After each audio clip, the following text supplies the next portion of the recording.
Hello everyone, today I'm excited to talk about our project, Inferring the Past with Thermal Imaging. Given an RGB image, can you tell what the person was doing 3 seconds ago?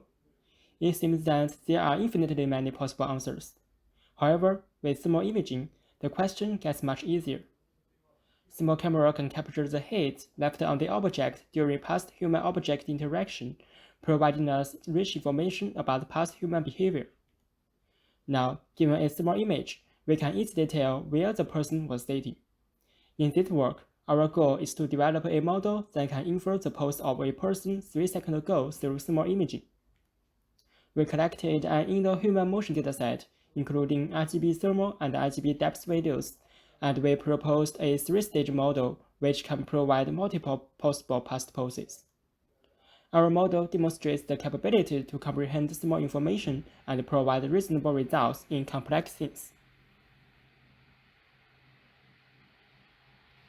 Now, let's go into the details.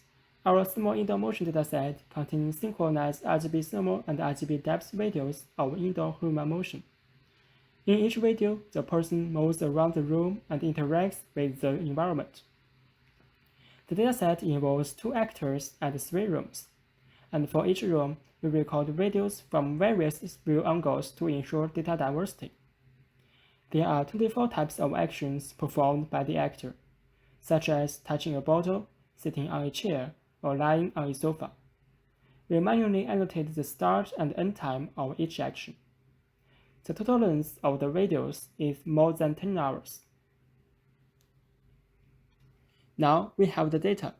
The next step is to develop a model that can estimate multiple possible poses of the person 3 seconds ago from a thermal image. Our model consists of 3 key components: goalNet, tapNet, and poseNet, which we will elaborate in a bit. Besides the thermal image, we also adopt an off-the-shelf pose estimation algorithm to extract the current human pose and pass it into the model. This allows the model to focus on interpreting the thermal information. Once we see a thermal image, we can intuitively figure out where the person was. So, given a thermal image and the current human pose as input, the first stage, goalNet, approximates the position distribution of the human root joint. We sample a root joint according to the predicted heat map. After the past position is fixed, the second stage, tapNet, infers what type of pose was performed there. To categorize the poses, we cluster all the poses in training set into 200 groups and deem each group as a category. The tapNet gives a probability distribution over these types, and we sample one pose following this distribution. With the sampled pose as a reference, the poseNet generates pose as an answer. This pose will fit with the scene better than the one in the previous stage. To sample multiple possible answers, we repeatedly sample root joint position in the first stage and synthesize a pose for each position. Here are the evaluation metrics used to measure the model performance. Mean per joint position error, or MPJPE, measures the difference between the generated poses and the ground truth pose 3 seconds ago. Negative log likelihood, or NLL, measures the likelihood of the ground truth given the predicted distribution.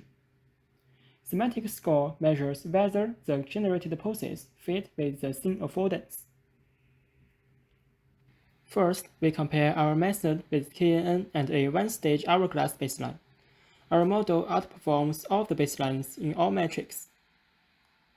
By visualizing the results, we find that KNN sometimes give poses that are not compatible with the scene affordance, and this also happens when we use a 1-stage hourglass model as a baseline. Our estimations, in comparison, are all reasonable. They include poses sitting at the correct position or getting up from there. To see how thermal imaging helps in the past pose estimation task, we compare models with different input modalities. Our model performs best on MPJPE and NLL when taking thermal images as input. However, the semantic score is higher when RGB images are included. We also train a model without the current human pose as input. The performance doesn't decrease much. This makes it adaptable when the pose is unavailable. Let's see visualized examples. In this example, the RGB model doesn't know that the person was lying on the sofa. However, our thermal model can notice this easily from the thermal image. Here is an example where no thermal marks are on the objects.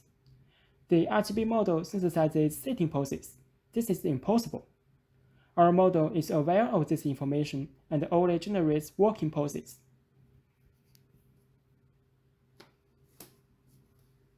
Moreover, we find that our model implicitly learns the correlation between thermal mark intensity and time.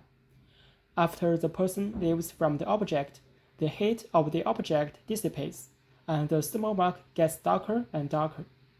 Thus, we can closely infer how long the person has left there. We manually manipulate the mark brightness and find that the prediction of goal net varies accordingly. The predicted position distribution gradually concentrates on the object as the thermal intensity increases.